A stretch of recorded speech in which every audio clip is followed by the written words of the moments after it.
आया है, बड़े बड़े भयानक जीव जंतु हैं, भाग जा भाग जा। लेकिन कहा नहीं, हट देखी निज भक्त की, जब हट देखी भगवान ने, हट देखी निज भक्त की, तो रूप चतुर्भुज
निर्मल रामचरित मानस की मंगलमयी कथा का रसपान कराने लगे और कहने लगे यदा यदा ही धर्मस्य ग्लानिर् भवति भारत। गीता भगवान कृष्ण ने अर्जुन को बताया और इसी को मानस में गोस्वामी दास जी ने क्या कह दिया, जब जब हो ही धर्म के हानि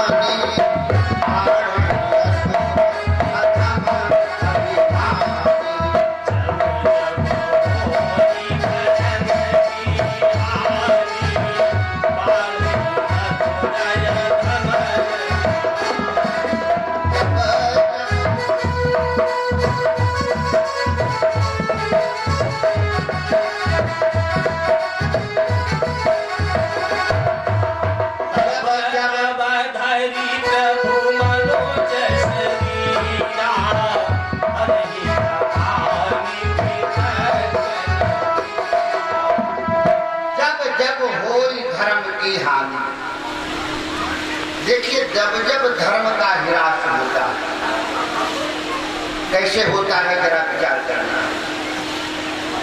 जिस धर्म को कोई मानने वाला न हो, जिस धर्म को अपने जीवन में उतारने वाला न हो, जिस धर्म को धारण करने वाले लोग न हो, धर्म को स्वीकार करने वाले लोग न हो, आपने देखा कि एक दुकानदार ने अपनी दुकान पर सौदा लाके रखी,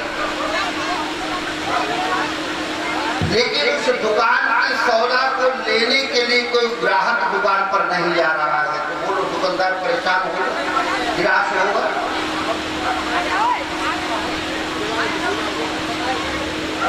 दूसरा रूप क्या है कि पहुंच तो गए, भैया हमें सौदा लेनी है, लेकिन पहुंचने के बाद भी सौदा देखी लेकिन उसको खरीदा नहीं, तब निराश होगा।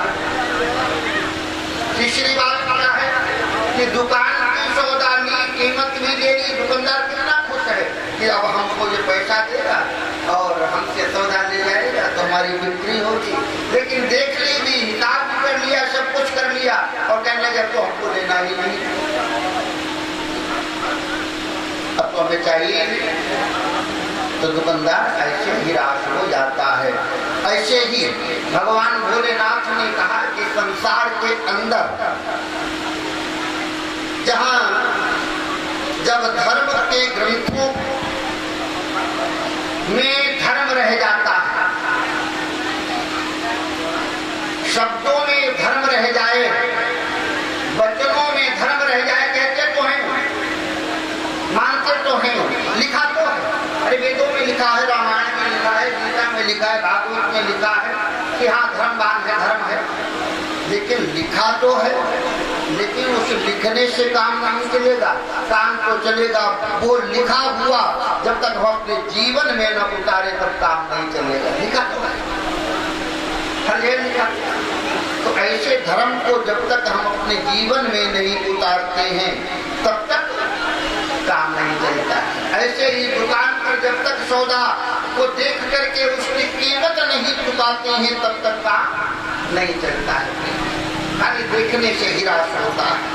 तो धर्म की चर्चा कर रहा होता है, अत्यंत प्रसन्न होता है। दुकानदार कहता है भाई, ऐसे ही जहाँ कथाएं होती हैं ना, तो कथाओं में लोग सुनने के लिए जाते हैं, धर्म की चर्चा करते हैं, धर्म का प्रचार करते हैं। तो जो वक्ता होता है वो कहता है वाह भाई वाह, बहुत सुंदर, अच्छे, बहुत अच्छे लोग हैं। देखिए धर्म के लिए कितना मानने वाले लोग हैं, इतने अच्छे धर्मवान पुरुष हैं। तो उसके अंदर एक जिज्ञासा होती है कि जब यहाँ से जाएंगे तो इस धर्म को अपने जीवन में उतार करके ले जाएंगे, और इस जीवन को, इस धर्म को वो लेकर के जब जाएंगे तो इसको अपने जीवन में धारण करें। ये जिज्ञासा होती है वक्ता की। उसके अंदर एक भाव होता है कि जो कथा सुन रहे हैं वो जरूर लेकर के जाएंगे, जरूर इसको अपने जीवन के आचरण में उतारेंगे। इससे धर्म को सुनने से इनके जीवन में और परिवार में सुख और शांति आएगी, कल्याण होगा। लेकिन धर्म को सुनने वाले तो बहुत मिलते हैं, लेकिन अपने जीवन में उतारने वाले बहुत कम मिलते हैं। बोलिए नारायण भगवान। तो शंकर जी ने कहा यही कमी जब है कि जब जब हो धर्म की हानि, अधर्म प्रबल होता है, तब धर्म की दुकान न चले तो अधर्म की दुकान तो चलेगी। बोलो नारायण भगवान। देखा है मदुराले, हर जगह उतनी भीड़ नहीं होगी जहाँ जितनी उस जगह पर भीड़ होती है। बोलो नारायण भगवान। तो ऐसी स्थिति जब आ जाए तो क्या होता है, बाणी असुर। सबसे पहले तुलसीदास जी ने असुर नाम संबोधन किया है। असुर का अर्थ है जो अपने सुर में ना हो, अपने सुर में ना हो, बेढंगा बोलने वाला हो, राक्षस प्रवृत्ति हो, अभिमान से भरा हुआ हो, पापाचार करने वाला हो,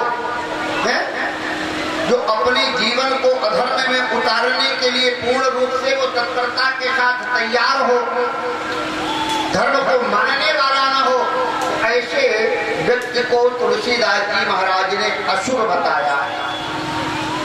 यानी जिसका स्वर बेढंगा है, स्वर मिला नहीं है। असुर माने बेसुर, बोलना न आए, चलना न आए, बैठना न आए, सुनने के लिए कोई बात तैयार नहीं। ऐसे व्यक्ति के लिए तुलसीदास जी महाराज ने संबोधन किया है कि असुर बढ़ जाए, यानी किसी भी धर्म की बात को मानने के लिए तैयार ना हो। दूसरे अधम, जो धमाधम करने वाले हैं, अधम, और अभिमानी। अभिमानी का अर्थ है जो कभी किसी की न माने वो अभिमानी। तो ऐसे जब पड़ जाते हैं तो माता पृथ्वी, ब्राह्मण, संत और देवता ये सब दुखी होते हैं। ब्राह्मण भी दुखी होता है, देवता भी दुखी होते हैं। कि ब्राह्मण दुखी होता है, देवता दुखी होते हैं, गाय दुखी होती है और पृथ्वी दुखी होती है। क्यों? कारण क्या है कि देखो देवताओं के द्वारा हर मनुष्य की मनोकामनाएं पूरी होती है। तो जब देवता को मानने वाले नहीं होंगे, आसुरी प्रवृत्ति के लिए जीवन में धारण करने वाले होंगे, धर्म को अपने जीवन में उतारने वाले नहीं होंगे, तो धर्म कार्य नहीं हो पाएंगे। तो जब धर्म के कार्य नहीं होंगे तो देवताओं को कहां से भोजन मिलेगा, कहां से उनकी प्रार्थना होगी। तो इसलिए देवता दुखी हैं केवल धर्म की मंदिर को त्यागने के कारण, आश्रय प्रवृत्ति को जीवन में धारण करने के कारण तो देवता दुखी होती है। गाय दुखी होती है क्योंकि गाय से अर्थ प्राप्ति होती है। पृथ्वी माता दुखी होती है, विप्र दुखी होता है। तो जब ये 4 मानस में तुलसीदास जी महाराज ने वर्णन किए हैं कि विप्र धेनु सुर संत, इन 4 का ही वर्णन आया है। और इस प्रकार से अधर्म करने के लिए आगे प्रवृत्ति, धर्म का प्रचार करने वाले बहुत मिलेंगे आपके लिए, लेकिन धर्म का विचार करने वाले का बहुत कम मिलेंगे। बोलो नारायण भक्त। विचार प्रचार का बहुत है, धर्म के जीवन जीने वाले का विरोध करने वाले आपके लिए बहुत मिलेंगे। तो अच्छे मार्ग पर जा रहे हैं, सत्कर्म के ऊपर जा रहे हैं, अच्छे कर्म करते हैं, सीधे ही विप्र धेनु सुर धरनी। ऐसी जब स्थिति आ जाती है, गौ माता का विरोध होता है, पृथ्वी माता का विरोध होता है, ब्राह्मण का विरोध होता है, देवता का विरोध होता है, संत का विरोध होता है, तो धरती कहाँ पहुंचती है? देवताओं के पास। और देवताओं के पास पहुंचने के बाद में पृथ्वी माता कहती है मेरे दुख को दूर करो। क्यों? कि मैं तो पर्वतों को धारण किए हुए हूँ, मुझे दुख नहीं है। पहाड़ों को धारण, नदियों को धारण किए हुए हूँ, मुझे दुख नहीं है। वृक्ष मेरे ऊपर हैं, मुझे दुख नहीं है। धर्मपरायण जीवन में जीने वाले मनुष्य मेरे ऊपर हैं, लेकिन मुझे दुख नहीं है। और दुख है तो क्या है? केवल जो धर्म को नहीं मानने वाले, जो आसुरी प्रवृत्ति के हमारे ऊपर अपना जीवन जी रहे हैं, उनसे हम दुखी हैं। बोलो नारायण भगवान।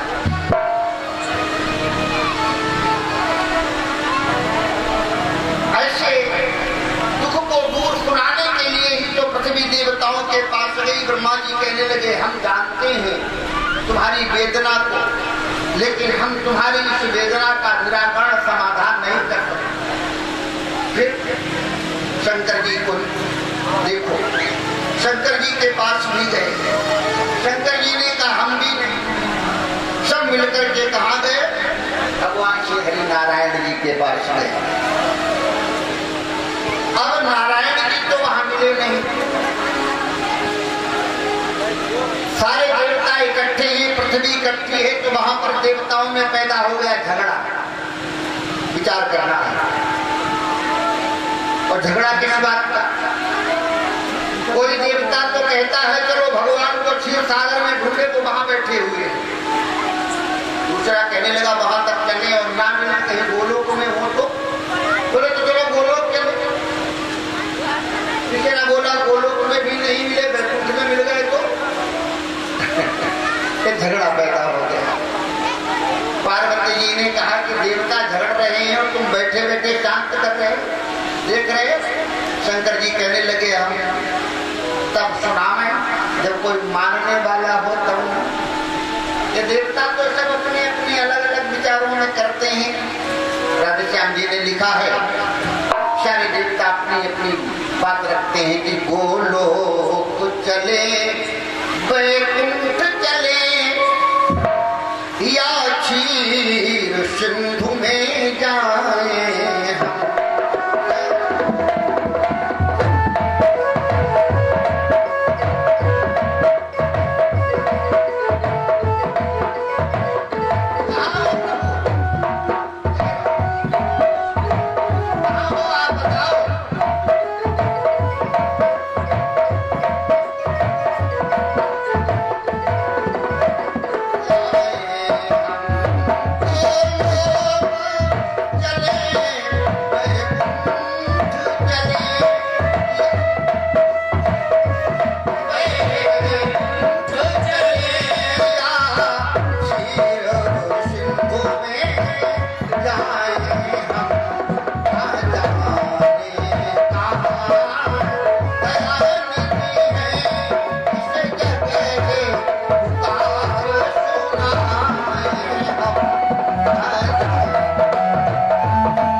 जरा ध्यान दें। सारे देवता विनती करते हैं। देखिए आप या हम कोई भी व्यक्ति कमरे के अंदर बैठ जाओ, विचार करना है कथा के माध्यम से। कमरे के अंदर बैठ जाओ तो कमरे के अंदर आप या हम जब बैठेंगे तो कोई संसार वाला देख नहीं पाएगा जो कमरे के अंदर बैठे हैं। इसी तरह से जब परमात्मा इस घट के अंदर बैठा होता है तो कोई देख नहीं पाता है। लेकिन कोई काम करना अगर है, हमको मेले में आना है तो कमरे से निकलना भी पड़ेगा, और निकलना पड़ेगा तो कपड़े भी पहनने पड़ेंगे। अंदर चाहे हम कहते हैं चलेंगे कैसे भी बैठे रहे, लेकिन बाहर तो हम कपड़ों से बाहर निकलेंगे। तो जब कमरे से बाहर होंगे ना तब हमको सब लोग देखेंगे। ऐसे ही भगवान जब तक अंदर रहता है तब तक उसके लिए कमरे में रहता है, तब उसे कोई नहीं देखता। और जब भगवान किसी कार्य को करने के लिए कपड़े पहन करके बाहर निकलता है तो वही भगवान कभी नरसिंह बन जाता है, कभी बारह बन जाता है, कभी कच्छप बन जाता है, तो कभी बामन बन जाता है, कभी परशुराम बन जाता है। तो ये क्या है, कपड़े बदलना ही है। बोलो नारायण भगवान। तो आज भगवान के लिए सारे देवता बुलाते हैं कि दयानिधि अब तो लो अवतार, दयानिधि अब तो लो अवतार,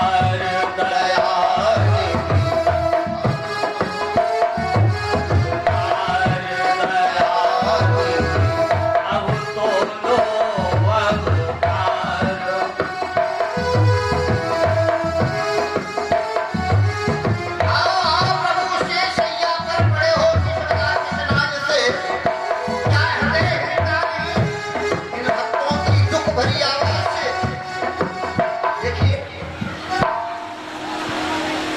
कहते हैं कि प्रभु चाह में चाह मिलाने को,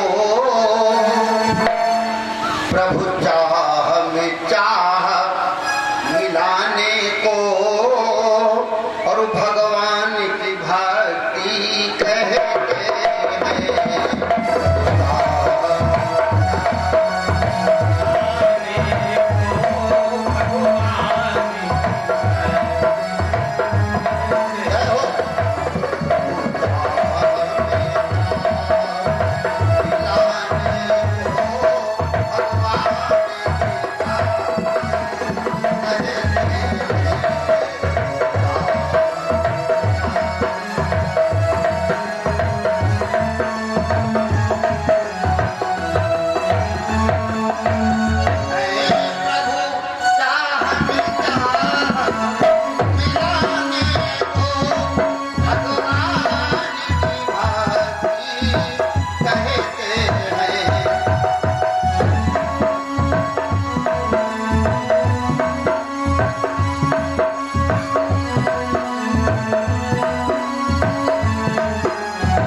मुख नैन बहा नीरा, तो आँखों से आंसू बहते हों अधरों पर हो मुस्कान भरी, आँखों से बरसते हों आंसू और अधरों पर मुस्कान भरी।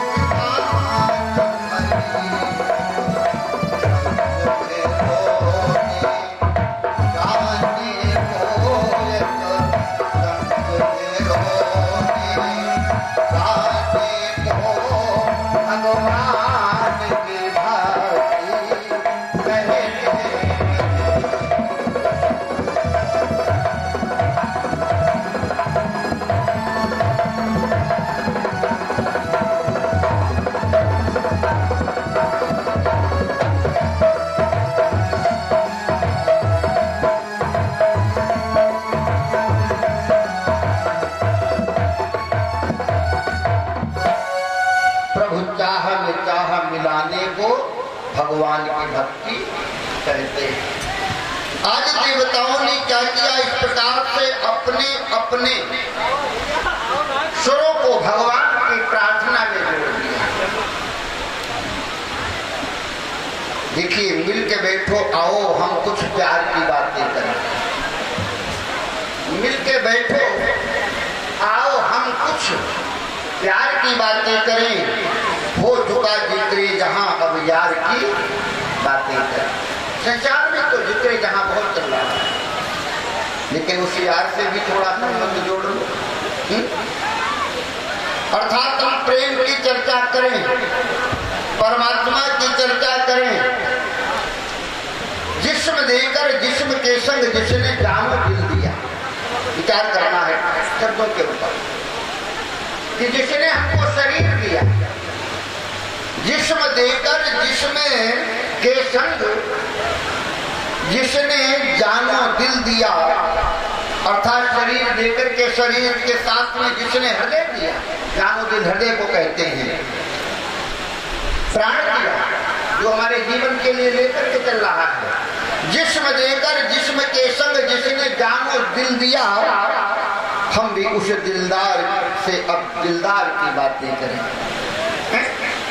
संसार की बातों से हटकर हम भी उस दिलदार से अब उसी दिलदार की बातें करें, संसार से हट जाएं। लेकिन ये कब होता है, कब? ये तब होता है राजेश जिसको मिल चुका उनकी मोहब्बत का मजा, मौजदा इश्क का देखना है। अगर आईने की तरह अपना दिल साफ कर तो ढूंढने की है तुझको जरूरत नहीं, खुद तसव्वुर में ही बात हो जाएगी। ढूंढना नहीं पड़ेगा। कस्तूरी कुंडल वसे मृग ढूंढे बनवान, ऐसे घट में राम है पर दुनिया देखे ना दिखाई नहीं दे। कारण क्या है? राजेश उसको मिल चुका, उसकी मोहब्बत का मजा, यानी जिसने उस स्वाद को लिया है, जिसने उस स्वाद को जाना है, वो क्यों किसी से बैठकर बेकार की बातें करें? वो क्यों किसी से बैठकर बेकार की बातें करें? तो इसलिए सब भगवान से निवेदन करते हैं, प्रार्थना करते हैं, आओ आओ आओ। सर्वेश सर्व सुधार को अवतार लो, अवतार लो। सर्वेश सर्व सुधार को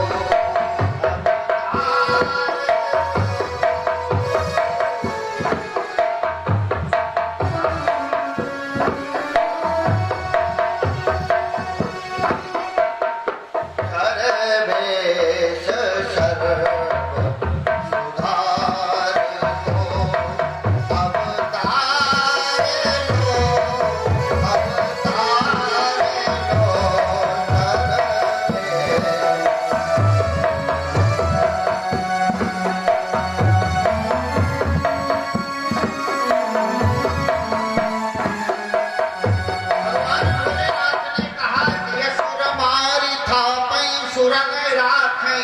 श्रुति सेतु जिगर जग विस्तार ही विशद जश राम जन्म कर हेतु।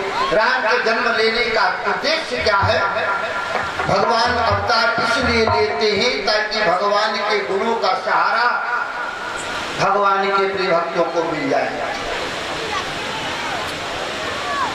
भगवान की कथा का सहारा भगवान की इस बगिया में रहने वालों को मिल जाएगा।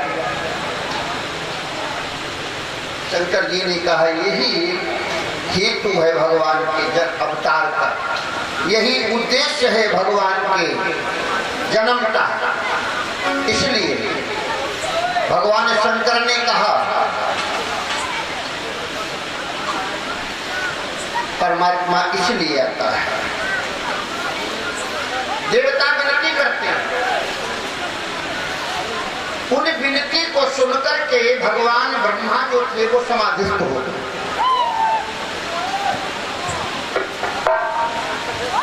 जब समाधिस्थ हो गए तो उस समाधि में उन्होंने अपने भगवान को देखा।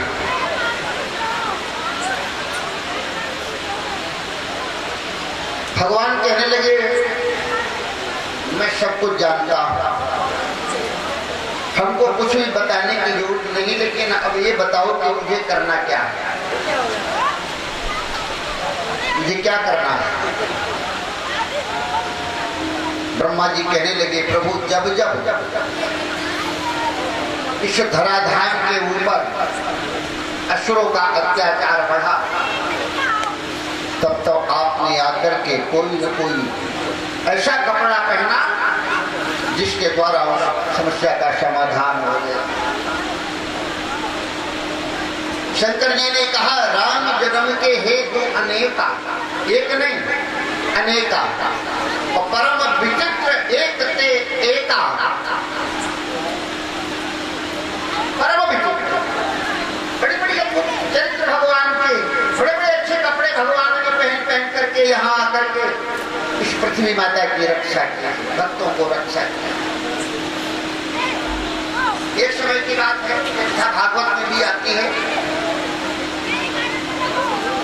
कि ब्रह्मा के 4 बेटा सनक, सनंदन, सनातन और सनत कुमार, ये चारों पुत्र जो थे परमात्मा के भजन में बचपन से ही लग गए। तो सर्वत्र भ्रमण करने के लिए ये गुनगुन क्या हो रहा है?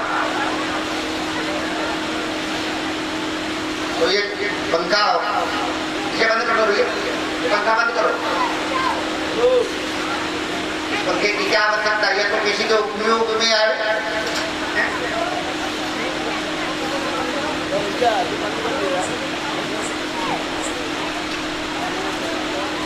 तो कहने का अभिप्राय क्या है?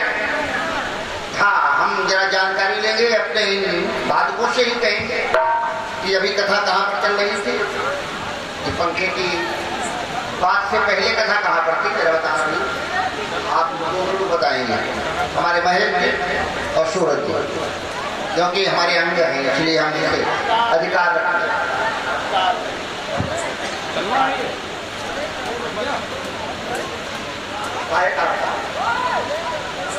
की तो बता दीजिए तू आगे कहा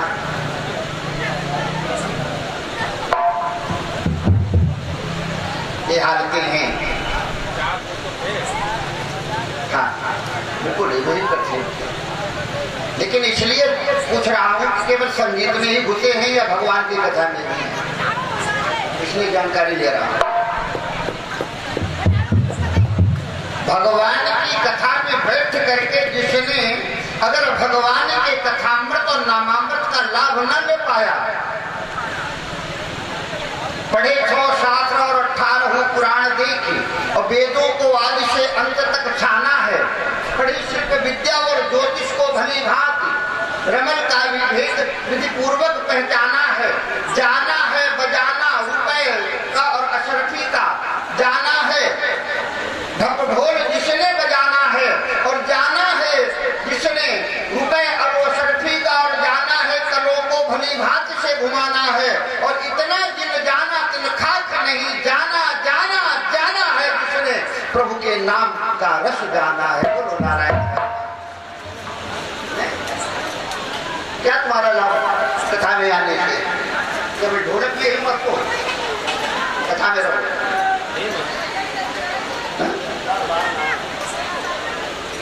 आओ, चार बेटा सनक सनंदन सनातन और शरद कुमार हर जगह संसार में घूम घूम करके भगवान के नाम का गुणगान करते हैं, जैसे नारद जी करते हैं। हर लोक में जाते हैं, घूमते घूमते एक बार कहाँ पहुंचे? शंकर जी कहते हैं पहुंच गए कहाँ? क्षीर साधना। भगवान शेष या लक्ष्मी जी के साथ विराजमान थे। दरवाजे पर पहरेदार लगे हुए थे जिनका नाम जय और विजय था। शंकादिक ऋषि जाकर के पहुंचे, उन पहरेदारों ने कहा महाराज शिष्टाचार दंडवत प्रणाम किया, कहने जरा देर ठहर गए।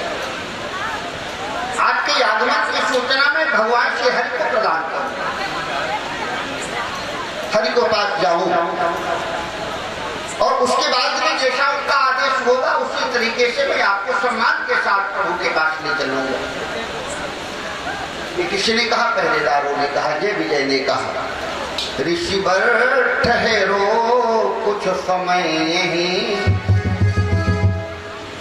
हम प्रभु को खबर कराएं।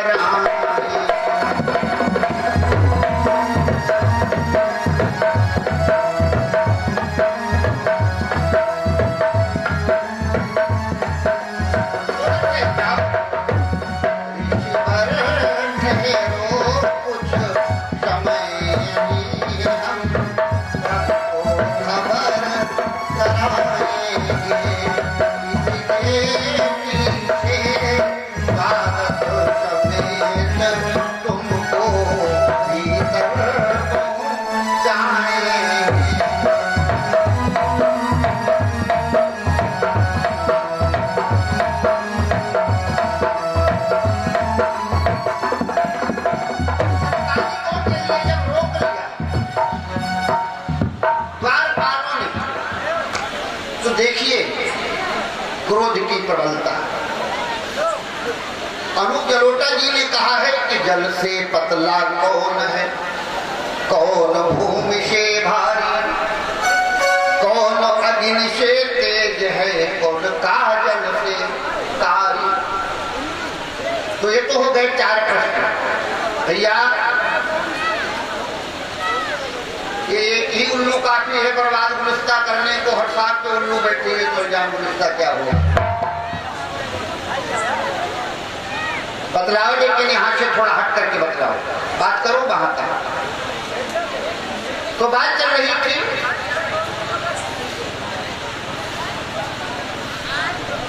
क्रोध की प्रबलता। तो चार प्रश्न कहे बेटा ये यहाँ मत बतलाओ, चलो हटो यहाँ से, दोनों लोग हटो, वार्तालाप करना है तो जाओ।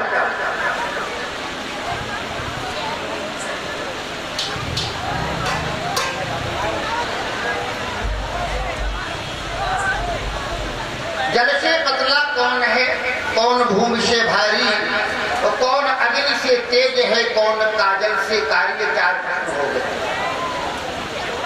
इनका उत्तर क्या है कि जल से पतला ज्ञान है, और पाप भूमि से भारी, और क्रोध अग्नि से तेज है, और कलंक काजल से कारी। ये चार प्रश्न हैं, तो उनके चार उत्तर भी हैं। तो क्रोध की ज्वाला नहीं रुक पाई उन शनकादिकों के मन में, और द्वारपाल जो जय विजय थे उनकी बात को सुनकर के उनको अपने जीवन में जितेंद्रिय होना था, लेकिन फिर भी इंद्रिय अपनी काम कर गई। कौन सी इंद्रिय? ये आंख की इंद्रिय, क्रोध की इंद्रिय, इसमें ज्वाला भगत उठी, और ज्वाला भगत उठने के बाद में कहने लगे तुम्हारे अंदर इतना बड़ा साहस, अरे हमको वार्ता संसार में कोई रोकने वाला नहीं हुआ, और इतनी हिम्मत तुम्हारे अंदर कि तुमने हमको रोक लिया। इसलिए जो तुमने मुझे रोका है इसका परिणाम भोगोगे, क्रोध में आ गया, जबकि संत को क्रोध नहीं होना चाहिए। शंका है तो क्रोध ही तो हमारे जीवन का एक घातक शत्रु है। तो क्या बोले वो क्रोध में आकर के कि पापियो जरा से पद का मद, केवल दरवाजे पर पहरेदार बन गए, अभिमान आ गया, अहंकार आ गया, मदमस्त हो गए। पापियो जरा से पद का मद, यह अपने आप छूट जाए।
अंतिम श्वास तक सावधान रहने की जरूरत है? क्योंकि काम से कर्म का नाश हो जाता है मेरे भगवत प्रेम। काम जब प्रबलता में आता है तो कर्म बिगड़ जाता है। लोभ से भक्ति का नाश हो जाता है और क्रोध से ज्ञान का नाश हो जाता है। आज क्रोध हुआ गया शंका जी।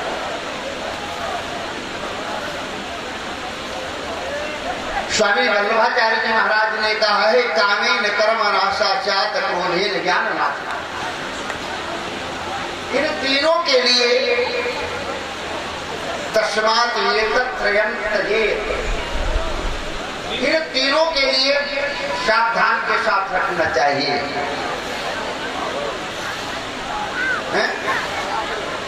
शंकादिक ने जय विजय को श्राप दिया, तुम असुर बनोगे जाकर के 3 जन्म,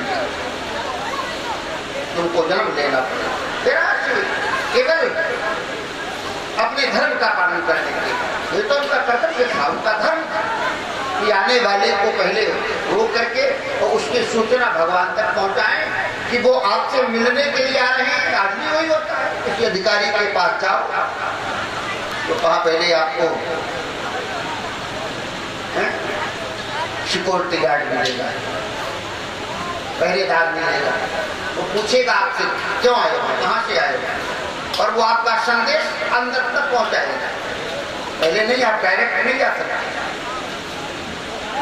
यही उनका काम था। आज जब उन्होंने श्राप दे दिया तो विप्र श्राप थे दोनों भाई और तामस असुर देह 3 पाई। तो कश्यप ऋषि की पत्नी दिति के गर्भ से वो हिरण्यकशिप और हिरण्याक्ष बन करके जाकर के भगवान भोलेनाथ ने एक कल्प की पावन कथा जिस समय पार्वती जी से कही, कहा लोभ आदि के प्रसाद से पृथ्वी जब दुख रूपी सागर में डूब गई। देखिए लोभ कौन है? लोभ है हिरण्यकशिप, और भोग कौन है? भोग है हिरण्यकशिप और लोभ है हिरण्याक्ष। हिरण्याक्ष लोभ है। तो उसने उस लोभ के कारण जब संसार के अंदर अपना प्रभाव दिखलाया तो पृथ्वी जो थी वो एक दुख के सागर में डूब गई। कहते भगवान पाताल में चले। दुख के सागर में जब डूब गई पृथ्वी उस दुख में डूबी हुई पृथ्वी के कष्ट निवारण के लिए भगवान को शूकर 12 अवतार धारण करके उस हिरण्याक्ष का संहार करते हुए और पृथ्वी के दुख उनको दूर करना पड़ा। इसलिए सतयुग में शंकर जी ने कहा एक अवतार भगवान का 12 का हुआ था। और जब एक भक्त घर में आ गया प्रहलाद, तो प्रहलाद की रक्षा के लिए हिरण्यकश्यप के संग उद्धार के लिए भगवान ने नरसिंह रूप बनाया। एक कल्प में भगवान भोलेनाथ कहते हैं, दूसरे कल्प में जालंधर बना है? परम पद दिया भगवान ने। आज यही से बैठाते हैं भगवान शंकर कहने लगे, हे उमा, ऐसे ही कल्प कल्प की पावन कथा को श्रवण कराते कराते कराते कराते जब बात आ गई देवर्षि नारद के पावन प्रसंग पर, तो कहा कि नारद श्राप दीन्ही एक बारा। एक बार देखो, मानस में बड़ा ध्यान देना। और ये कथा कैसी है?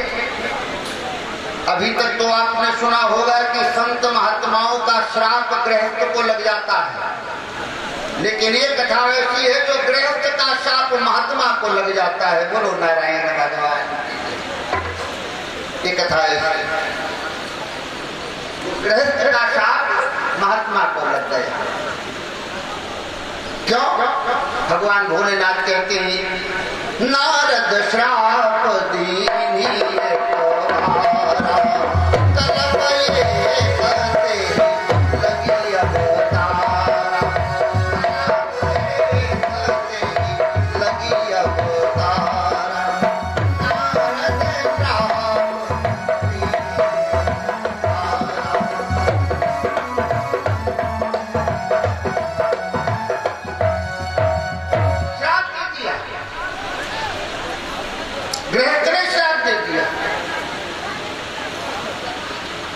नारद जी अपने वीणा को बजा करके भगवान के हर गुणगान को करने वाले नमस्त हर जगह जाया करते थे।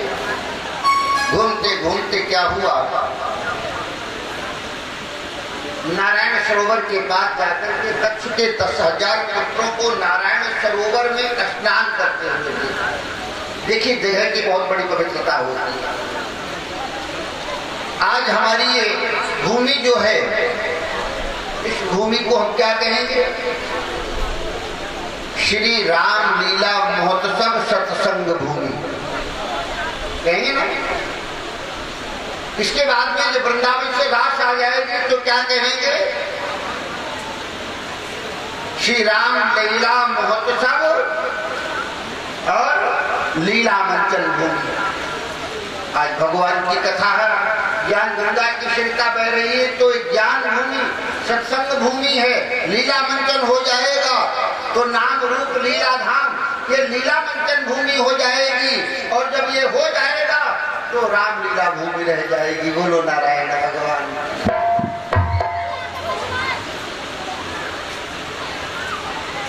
और इसी भूमि पर अगर आपस में भाई भाई लड़ाई पैदा करने तो क्या कहेंगे?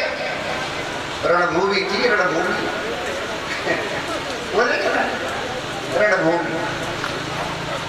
और जहाँ छोटे बड़े सब एक समान ये घाट से उतारे जाते हैं, भूमि तो यही है, लेकिन उसका नाम बदल दिया। वहां पर बनी है, क्या कहते हैं? शमशान भूमि है।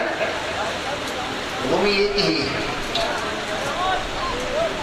आज उस नारायण सरोवर में स्नान करने के कारण नारद जी ने दक्ष के पुत्रों को उत्तम समझा। इसका स्पर्श ही परमात्मा से मिलाने का संबोधन करता है।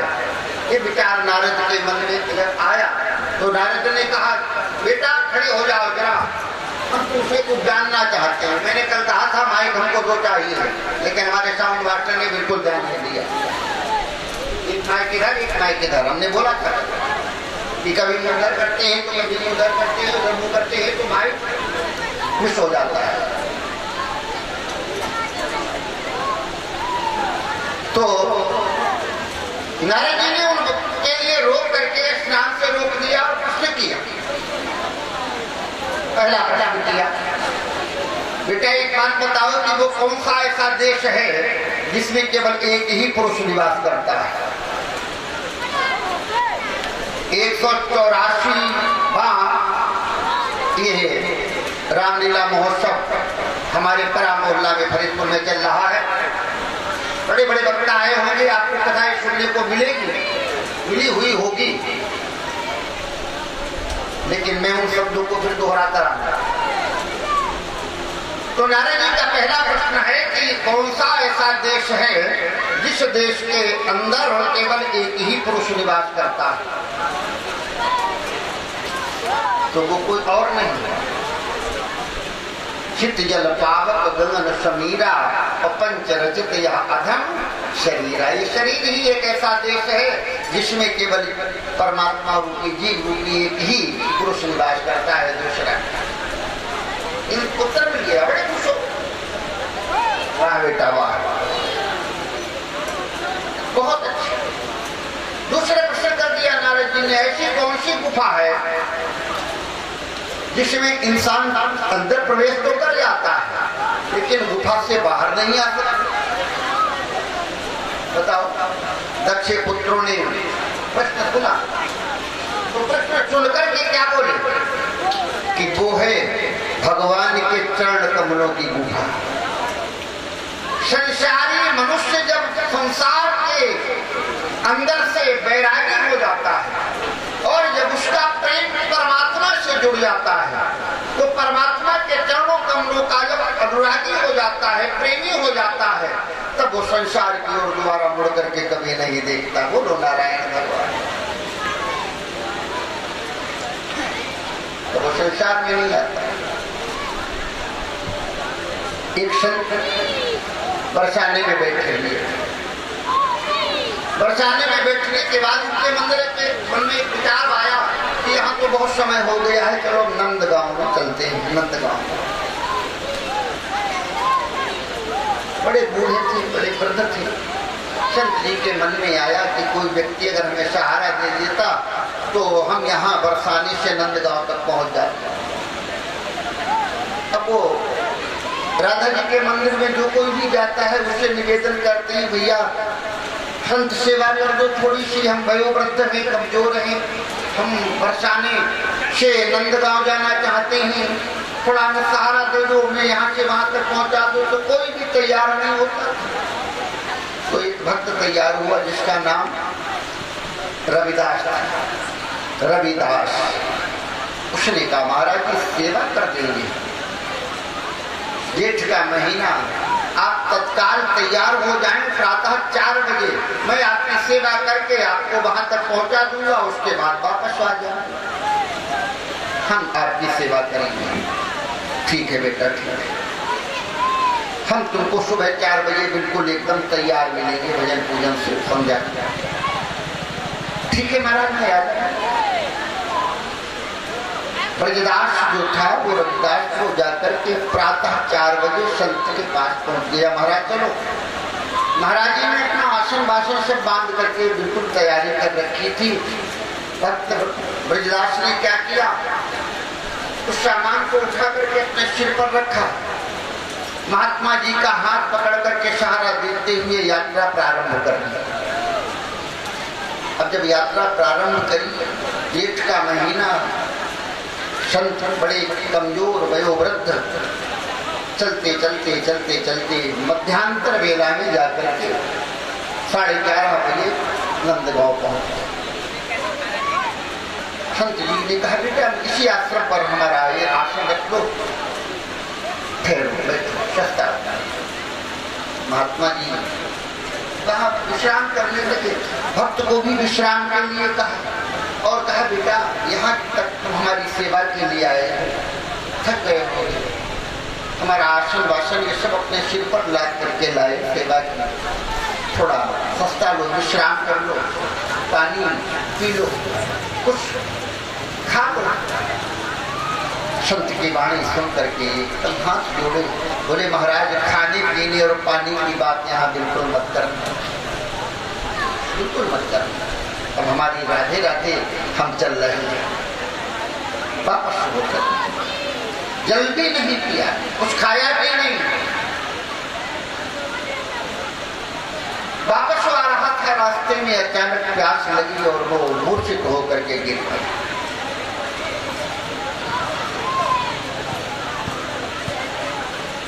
भगवान ने मन में विचार किया कि मेरा भक्त का एक आश्रय देने वाला और वो मूर्छित हो गया है, तो हमें क्या करना चाहिए? उसे छोड़ देना चाहिए या उसे अपना लेना चाहिए? परमात्मा कहता है, जो तू आवे एक पग और मैं आऊं पग 60, यदि तू कर्रो काठ है तो मैं लोहे की लाठ। अगर तू मेरे को पाने के लिए एक कदम मेरी ओर बढ़ाएगा तो हम तुझे अपना बनाने के लिए 60 कदम तुझे आकर के आगे मिलेंगे। तो अगर तुम लकड़ी का लट्ठा बन करके जीवन जीना चाहता है तो हम लोहे की लाट हैं, मेरा तेरा कोई लेना देना नहीं, कुछ लेना न देना, मगन रहना है। तू अपने में मगन है, मैं अपने में मगन है।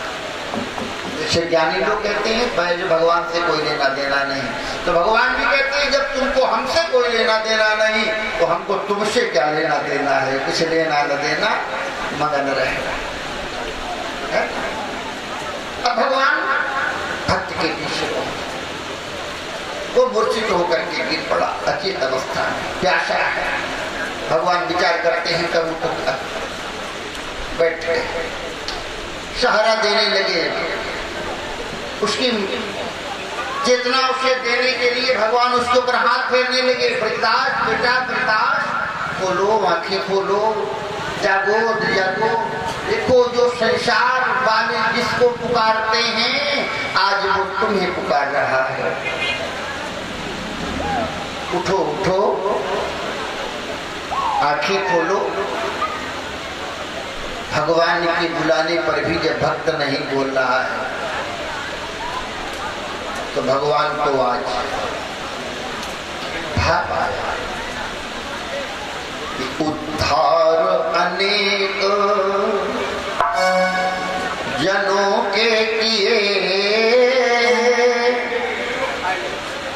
खल मारे हैं एक से एक बलि।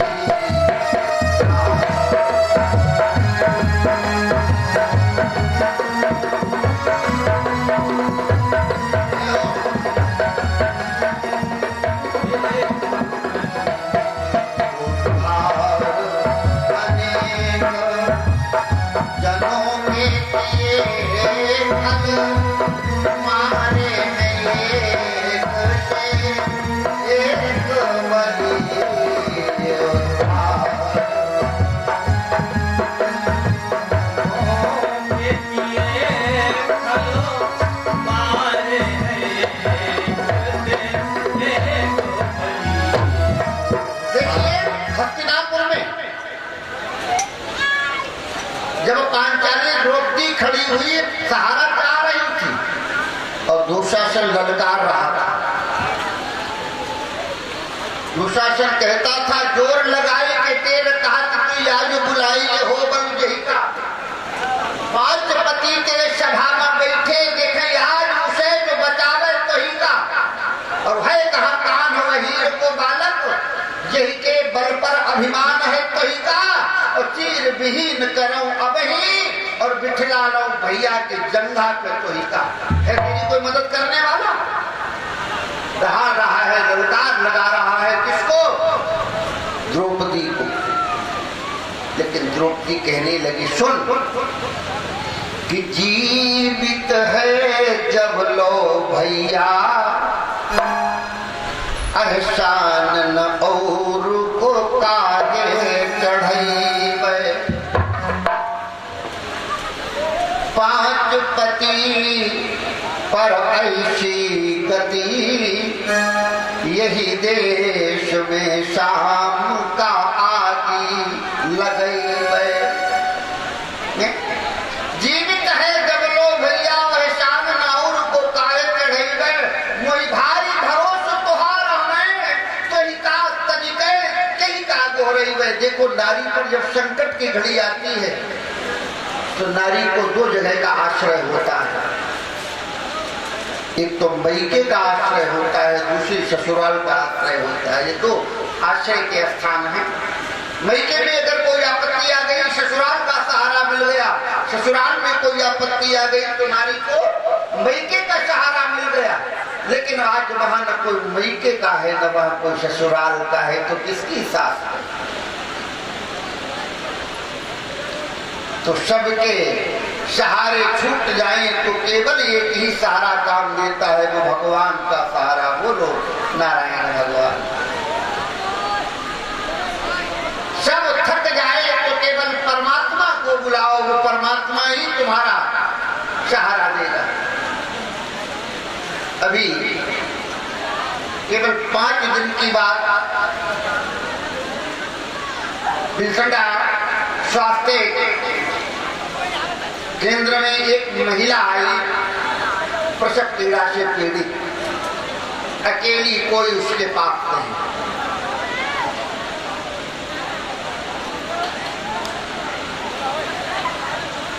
डॉक्टरों ने इनकार कर दिया, तुम बरेली पीली भी चली जाए, रेफर करने। आज उस महिला ने जाना, मेरा यहाँ कोई भी सहारा देने वाला नहीं। कक्ष से बाहर निकल करके उसने आवाज लगाई, परमात्मा आज न मेरे साथ कोई मैके का है, न मेरे साथ कोई ससुरे का है, और इन डॉक्टरों ने भी मेरा साथ छोड़ दिया। मेरे पास एक भी पैसा नहीं। तो बताओ तो मैं जाऊं तो कहाँ जाऊं, किसकी शरण में जाऊं? तुम भी साथ छोड़ रहे हो। एक वाणी थी उस नारी की। ऐसी वाणी से जब उसने अपने भगवान को बुलाया, अपने सुर को उस सुर से मिलाया। देखिए अभी आए प्रसंग कि जिसका स्वर न मिले वही असुर। अपने स्वर को उस स्वर से मिलाया तो पेशाब करने के लिए गई तो वही उसका प्रसव हो गया। कोई भी सामने नहीं था। बोलो नारायण भगवान। न डॉक्टर थे, न कोई था, और बड़ी आराम से उसने अपने बच्चे को जन्म दिया। ये केवल 5 दिन पहले की बात। तो हारे के तुलसीदास जी ने भी कहा है कि सुनेरी मैंने निर्बल के बल राम। यानी जिसका कोई नहीं होता है उसका भगवान होता है। लेकिन परमात्मा पर भरोसा करो। द्रौपदी कहती है कि जीवित है जब लो भैया, ऐसा न और को काहे चढ़े, मोहि भारी भरोस तुहार हमें, तो हिका तजिके के हिका गोहरइबे। अरे 5 पति पर ऐसी गति, जिस नारी को अपने पति के ऊपर भी भरोसा नहीं रहा, 5 पति पर ऐसी गति, यही देश में शाम का आदि लगई गए। तो दुशासन की ओर ललकार के कहा, सुन रे सजना ससुरे मई कायर भय, तो मई के से भैया बोल। बोलिए वृंदावन बिहारी लाल। मई के से भैया, जिसका कोई नहीं होता उसका भगवान होता है। आज भगवान ही भक्त को बुला रहे हैं। कहते हैं उद्धार अनेक जनों के किए, खल मारे हैं एक से एक बलि। प्रहलाद गजेंद्र सती द्रौपदी, लख भीर सभी की विपत्ति हरी। लेकिन अब की ऐसे भक्त सो पालो पड़ो, यही पर चतुराई न एक चली। हाय भगवान, और इसके दुख दूरी तब हुई है जब वह यहाँ वृषभान।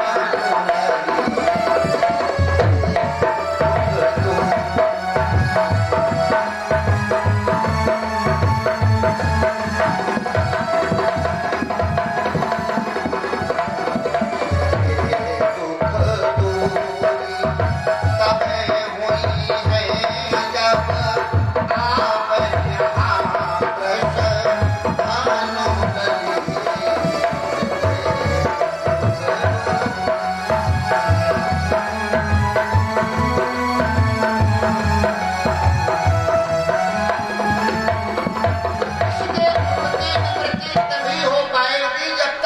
राधा यहाँ नहीं आएगी तब तक दुख की निवृत्ति नहीं हो पाएगी। अब भगवान वहां से उस भक्त को छोड़ करके कहाँ पहुंच गए? बरसाने में पहुंचे। राधा ने देखा खरी दोपहरी जेठ की ऐसे में ब्रजराज और दासी पर करके कृपा आए हो के ही काज। भगवान ने कहा कि मंदिर में संगीत सुन मगन हो रही आप राधे और नंद गांव की डगर में पड़ा तुम्हारा बाप। जिसको मैंने जगाया लेकिन फिर भी उसकी मूर्छा दूर नहीं हुई। तो राधे एक भक्त के प्रति तुम उसके बेटी का रूप बनाओ और जाओ एक लोटे में जल और एक कटोरी में खीर लेकर के उस भक्त के पास जाओ उसकी बेटी बनकर और जाकर के उसको पानी पिलाओ, उसको भोजन कराओ। मैं तो भक्त से पराजित हो गया, अब तुम जाओ। कन्हैया की बात को सुनकर के राधा जी गई। राधा जी ने जाकर के बापू बापू आवाज लगाई, हिलाया, आंखें खुल गई, पानी पिलाया, पानी लाई हूँ, बापू पानी पी लो, दसवीं खीर खा लो, खिला दिया, पानी पिला दिया, चली आई राधा जी। आने के बाद में भक्त ब्रजदास अपने घर पर पहुंचा, अपनी बेटी से कहा छोरी आज तूने इतना मीठा भोजन मुझे कराया, अमृत समान भोजन, इतने अच्छे तूने व्यंजन बना, खीर बनाई, इतना स्वादिष्ट अमृतमय जल। बेटी कहने लगी बापू मैं कहीं भी गई भी नहीं, क्या कहते? अरे तू ही तो गई थी ना, देखिए बर्तन देख तू ले गई थी। अरे बापू मैं नहीं लेती। फौरन उसके मन में विचार आया आज जगत की जननी भक्ति स्वरूपा राधे आज हमारे जीवन को बचाने के लिए मेरी बेटी के रूप में आ गई। मेरी बेटी का भेष बना लिया, उसने मुझे पानी पिलाया, मुझे खीर खिलाई। तो जिस राधा ने हमारे लिए बेटी का रूप बनाया है उस राधा के लिए कि मैं अपने जीवन का अर्पण नहीं कर सकता? संसार से छोड़ करके क्या मैं उस राधा के लिए अपना मन समर्पण नहीं कर सकता? बस हो गया मेरा संसार से। उठा लिया हाथ में खड़ता और निकल पड़ा अपने घर से गलियों में गाता गुनगुनाता कि हमारो मन राधा श्री राधा श्री राधा, हमारो मन राधा श्री राधा श्री राधा,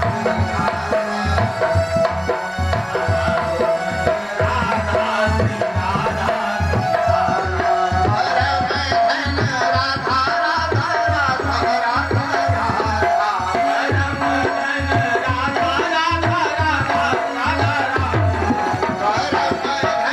राधा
द्वार राजा शिव से कर प्यार मरे बदले भव सिंधु विनाशम के तरिया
नारद के दूसरे प्रश्न का वो कौन सी गुफा है जिस गुफा में मनुष्य चला तो जाता है? हेलो, सभी भक्तगणों से निवेदन है कि वो भगवान की आरती और प्रसाद दिए बिना कोई भी नहीं जाएगा। हाँ, ये तो भैया हमारा भी कहना है कि देखो प्रसाद केवल मुंह मीठा करना ही नहीं है, प्रसाद का एक दूसरा भी अर्थ है। प्रसाद का दूसरा अर्थ है भगवत कृपा। ऐसा नहीं कि खाली हम मुंह मीठा कर लिया, हमको बतासा मिल गया, लड्डू मिल गया और हमको केला मिल गया, पंचामृत मिल गया, बस मुंह में डाला, जीभ चलाते चले आए, यही नहीं है। प्रसाद का अर्थ है कृपा। कृपा आरती के बाद कृपा जरूर लेकर के जाएं, ये बहुत बड़ा प्रसाद है। तो बात चल रही है, नारद जी ने कहा कि वो कौन सी गुफा है दक्ष पुत्रों से जिसमें मनुष्य जा तो सकता है लेकिन बाहर नहीं आ सकता।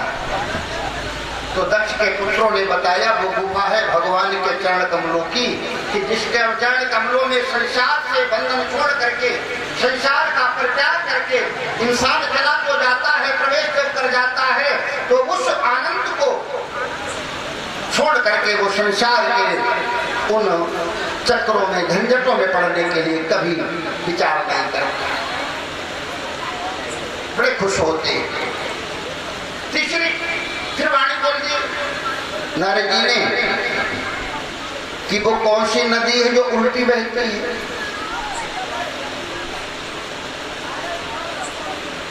बताओ।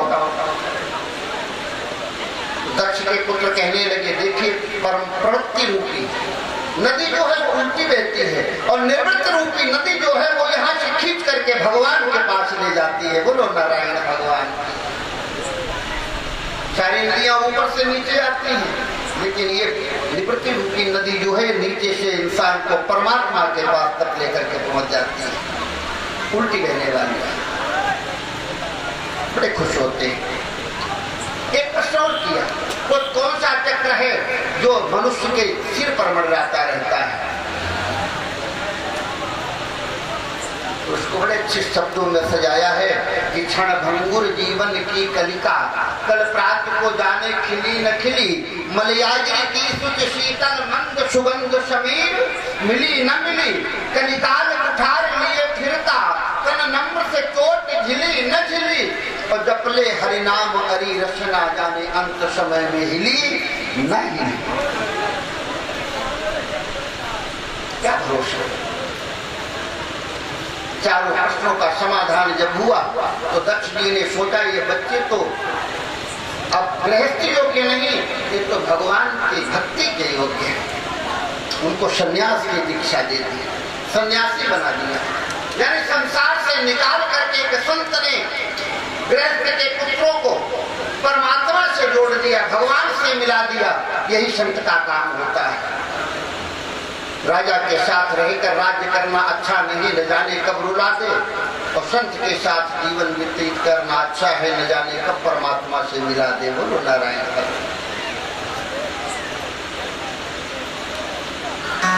ये बात जब दक्षिणी को मालूम हुई तो बड़ा गुस्सा आया, बहुत गुस्सा में आ गया कि हमारे बच्चों को गृहस्थ से दूर कर दिया, संसारी से वैराग्य को ढकेल दिया। अरे मैंने तो विचार किया था राजकाज चलाएंगे, सृष्टि रचना करेंगे, लेकिन उन्होंने भगवान से जोड़ दिया। तो नारद के ऊपर भगवान को बहुत बड़ी गुस्सा आया, और गुस्सा आने के बाद कहने लगे नारद जी के लिए, दक्ष कि नारद जी मैं तुमको श्राप देता हूं कि तुम 2 घड़ी से ज्यादा कहीं ठहर नहीं पाओगे। अब एक संत एक गृहस्थ के बंधन में, बचनों में, श्राप में बंध गया, लेकिन दुख नहीं हुआ नारद जी। नारद जी मन में विचार किए, इन्होंने ये श्राप दे दिया, इतना अच्छा किया। वैसे तो मैं बैठ जाया करता था, लेकिन श्राप लग गया है, तो जब बैठने को कम मिलेगा तो भ्रमण करने को ज्यादा मिलेगा। हाँ, ऐसा करते करते करते करते उस श्राप के बंधन में बंधे हुए तुलसीदास जी महाराज ने मन के लिए कथा सुनाते हुए बताया, शंकर जी ने पार्वती को कथा सुनाते हुए बताया, याज्ञवल्क्य जी महाराज ने भरद्वाज को कथा श्रवण कराते हुए बताया, और काकभूषुंड जी ने गरुड़ जी को कथा श्रवण करते हुए बताया कि ऐसे संसार में विचरण करने वाले परम भक्त नारद, वैष्णव संप्रदाय के नारद एक बार वीणा के करतलों में भगवान का गुणगान करते हुए कहाँ पहुंच गए? एक बार भगवान के गुणगान में तल्लीनता को लेकर के पहुंचे, कहा कि गिरी गुहा और देखी अति पावनी। हिमगिरी सुंदर हिमालय की चोटी पर पहुंचे। हिमालय की चोटी पर उन्होंने प्रकृति के, भगवान के बनाए हुए वृक्षों को देखा, भगवान के बनाए हुए पहाड़ों को देखा, भगवान के बनाए हुए उन्होंने प्रकृति के दृश्य को देखा, और एक विशेष देखे। क्या देखिए? बहसमीप सुर सरी सुहावनी।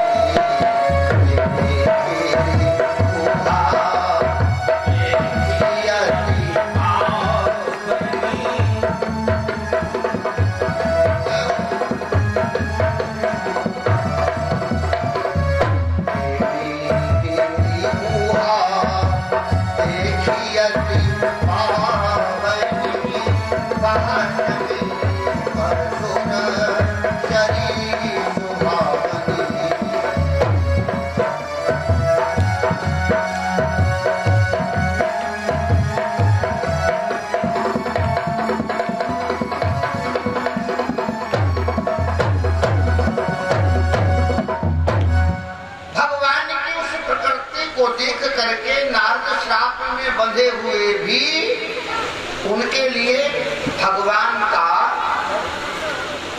स्वरूप याद आ गया। जो आया प्रकृति को देख करके परमात्मा की याद आ गई, और जब परमात्मा की याद आ गई, तुलसीदास जी कहते निरख शैल सरी विपिनी विभाग। जब देखा उन्होंने गंगा जी को जब देखा, तो गंगा जी को देख करके भगवान के चरण कमलों की याद आ गई कि ये गंगा किसके द्वारा प्रकटी है? ये गंगा भगवान के चरणों से प्रकटी है। तो गंगा जी को जब देखा तो परमात्मा के चरण कमलों का स्मरण हो आया, और जब स्मरण हो आया तो प्रकृति का ध्यान आ गया। क्या आया? का मिट्टी काली पीले हरे मन बन, प्रकृति की ओर देखा, मिट्टी काली पीली हरे बन, आसमान का रंग नीला, सूर्य सुनहरा चंद्रमा शीतल, सब कुछ उसकी ही लीला। और उसके भीतर स्वयं छिप गया, उसके भीतर स्वयं छिप गया, स्वजनहार सृष्टि का है। और जिसको हम परमात्मा कहते, सब खेल उसी का।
संसार बनाने वाला भगवान है, वेदों में बताया है।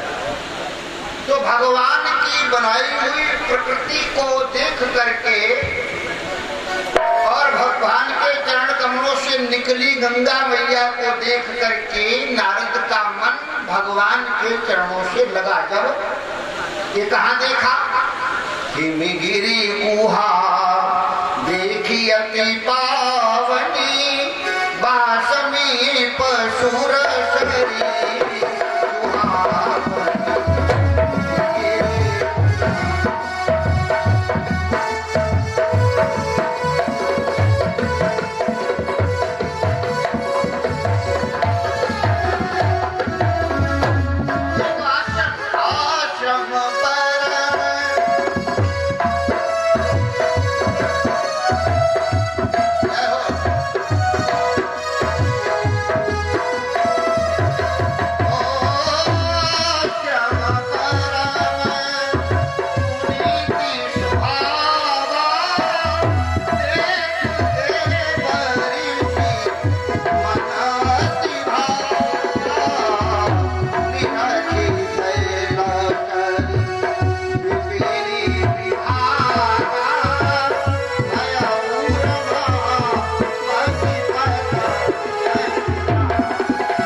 गंगा जी को देख करके भगवान के चरण कमलों से लग गया। लेकिन कठिनाई मन तो लग गया। कठिनाई क्या है कि नारद जी के ऊपर दक्ष जी महाराज का श्राप है। बोलो नारायण भगवान।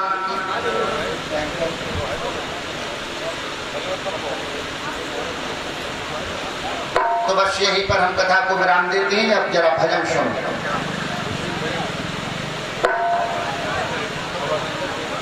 भजन सुनिए। बोली नारायण भगवान की जय हो।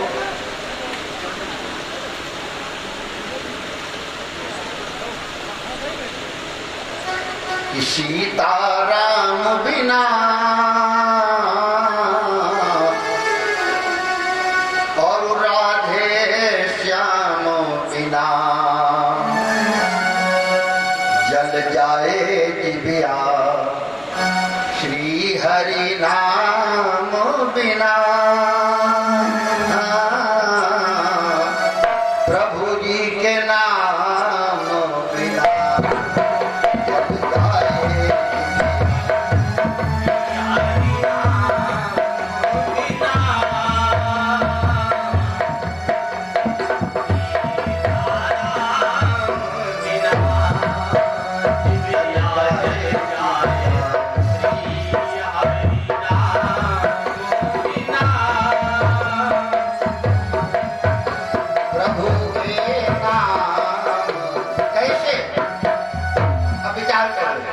पक्षी पंख बिनु बिच्छू डंक बिनु आरती शंख बिना, कमल पंख बिनु गणित अंक बिनु निशा मयंक बिना।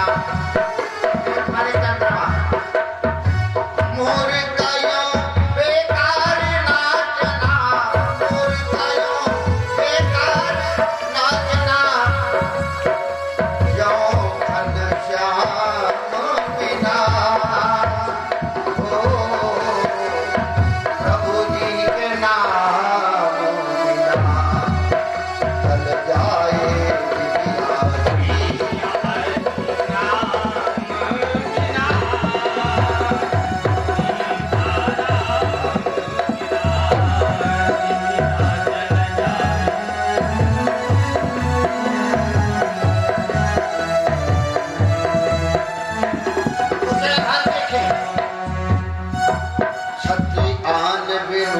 प्रज्ञान बिनु घर संतान, ज्ञान बिनु प्रज्ञान बिनु भोजन मान बिना, और आँख कान बिनु विश्व प्राण बिनु भोजन मान बिना, आत्म दान बिनु विश्व प्राण बिनु कर संतान बिना। देखिए दान देने में कभी विलंब न करें, क्योंकि दान के करने से धन बढ़ता है और ध्यान के करने से मन की शुद्धता होती है और स्नान के करने से धन की शुद्धि होती है, तन की शुद्धि होती है। एक व्यक्ति के पास दान लेने वाले पहुंचे, ध्यान देना जरा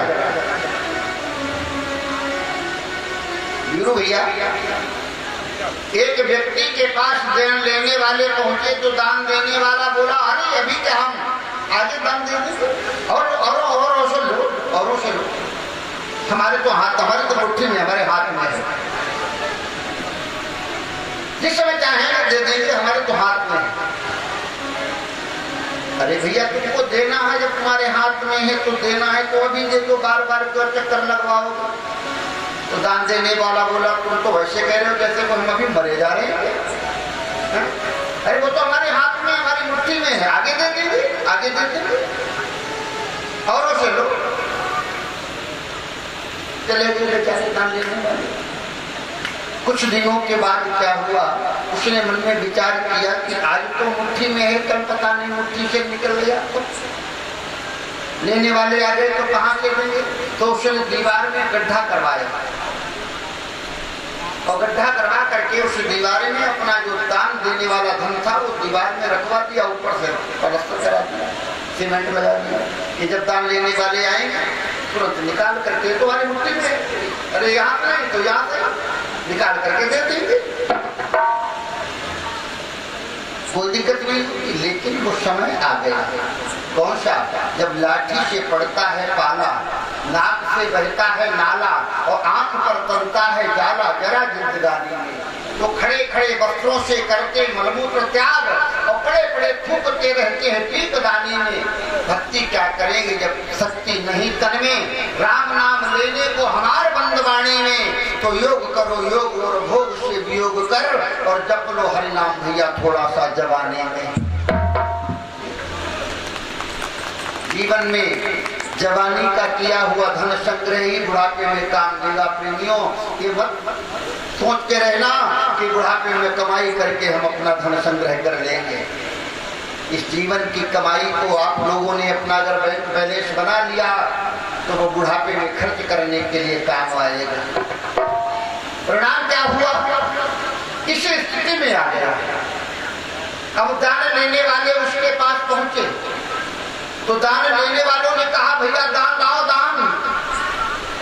अब कपपित बात कंठ पर बैठो और खुद ही बुलावे करते।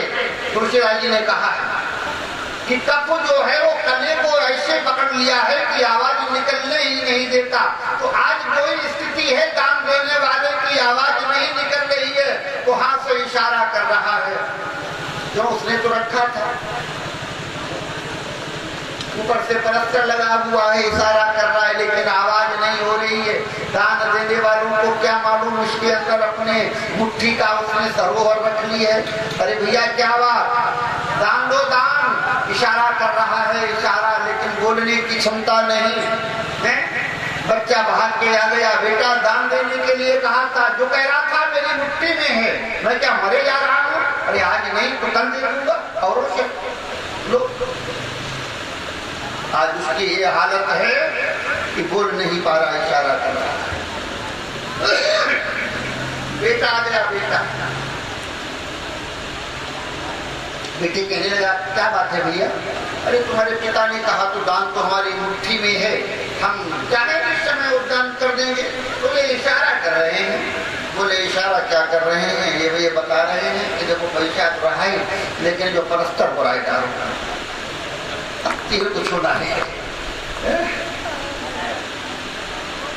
तो गीत का दूसरा पद जो है क्या करता है कि क्षत्रियान बिनु प्रज्ञान बिनु घर संतान बिना, और हाथ दान बिनु जिस्म प्राण बिनु भोजन मान बिना।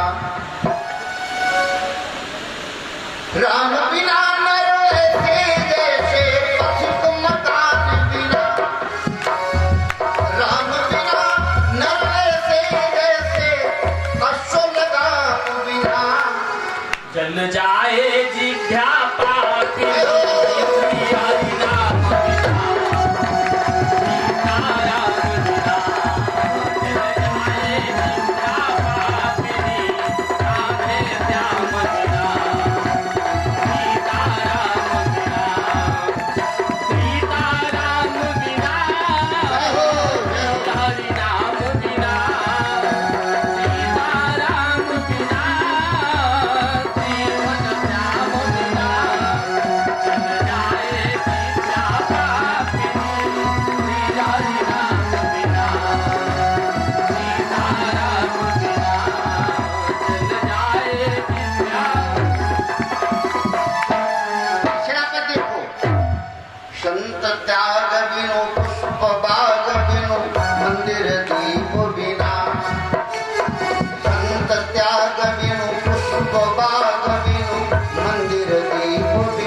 दरवाजे पर पहुंच गया। दरवाजे पर पहुंच करके भगवान ने दरवाजे वाले पहरेदारों से कह दिया, मेरे आने का संदेश दे दो ना अपने महाराज को। कौन हो तुम, जरा अपना परिचय तो दो। सुदामा जी कहने लगे, द्वारे पर द्वारपाल हम, और द्वारे पर द्वारपाल हम, और बेजान बड़े हैं। जा करके कन्हैया से कह दो, तेरे यार खड़े हैं, तेरे यार खड़े हैं। हटो है तनको जामा, बताना नाम सुदामा। हटो है तन पे जामा, बताना नाम सुदामा। द्वारे पर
कथा का विश्राम कहाँ पर है?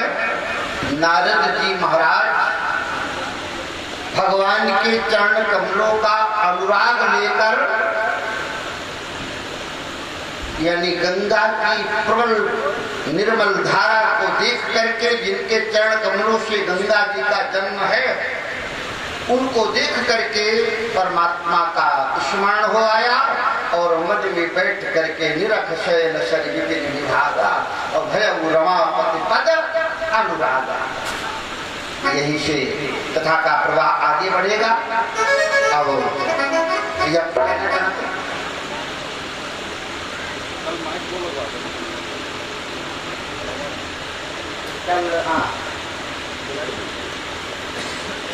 रजत